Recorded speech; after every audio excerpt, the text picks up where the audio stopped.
that can happen is the heads kind of bash off each other. And that happened during last week. We lost a bit because we had very strong winds just out of nowhere. But you're still getting... We're still, and that's the deadheading brings them on, good feeding, and then now that's one that needs to be deadheaded. When they're needing deadheading, they go kind of pointed, and when the flowers, the petals have fallen off and they kind of go a bit mushy, so I just kind of cut them back on the stem, and it just keeps them all, and I know that they're doing well when you see all these have yet to open. Yeah, really good. And it's nicely warm, so that'll keep them going. So all these will keep blooming till, all the dahlias anyway, will keep blooming till the end of November, which is really good. So that's 5 months of blooms from when they start up in July, which is really good. So that's why they're worth the work of staking, supporting, deadheading, and good feeding. And then they just give back so much. What do you feed them? Well, we do a foliar spray, so it's taken in by the leaves. Yeah, and it's high in phosphorus and potassium. It's called Farm Phos. Because potassium is for flower, for good flower and good flower colour and keeping blooms coming. It kind of gives them a boost. And then phosphorus is for the roots. Sorry? Do you know what it is? Is it 4-4? Is it 10? What is it? It would be a high percentage phosphorus and potassium. I'm not sure of the exact percentages, but it'd be low in the nitrogen and high. Low in N, high in P and K. That's the big thing. That's the big thing for good feeding, and especially with perennials and flowering perennials. Yeah. So will we keep walking, and I'll explain some of the other It's up to you, dahlias. wherever you're going. Yep, I'm going this way. I'm going this way. High and flat. We get enough rain. There's another nice one there, a different one called Night Queen.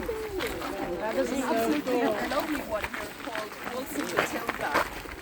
Waltzing Matilda. Yeah, and when some dahlias are absolutely exquisite and people like them and they become very popular, the Royal Horticultural Society gives them an award of garden merit. So it's called RHS AGM. So when you look up some of these dahlias, this one's got it, and you can see why. It's really stunning. And then as the heads kind of age, they get a bit lighter. When they've just opened, you can see the lovely dark kind of peachy pink. And I think that's a beautiful one. And there's something about, I think, the dark foliage. Some of the dahlias are dark foliaged, so the flowers kind of show up even more against the dark foliage. Yeah.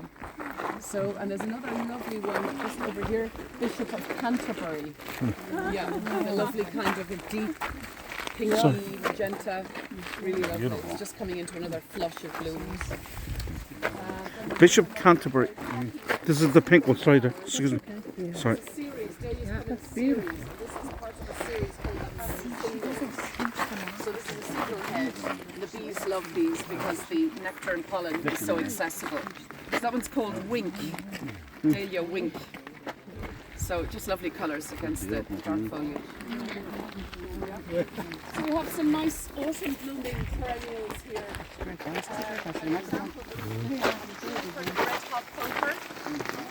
Yeah. They're just all coming into their own moment.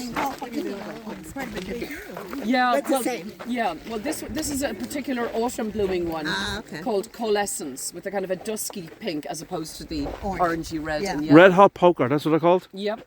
So Nyphophia is the proper name, from South Africa. And behind it, nice little dahlia called Scepter, Golden Scepter. And it's mixed in with the one on the right that's tall with the spiky. That's an example of a semi-cactus. It's called Rising Sun.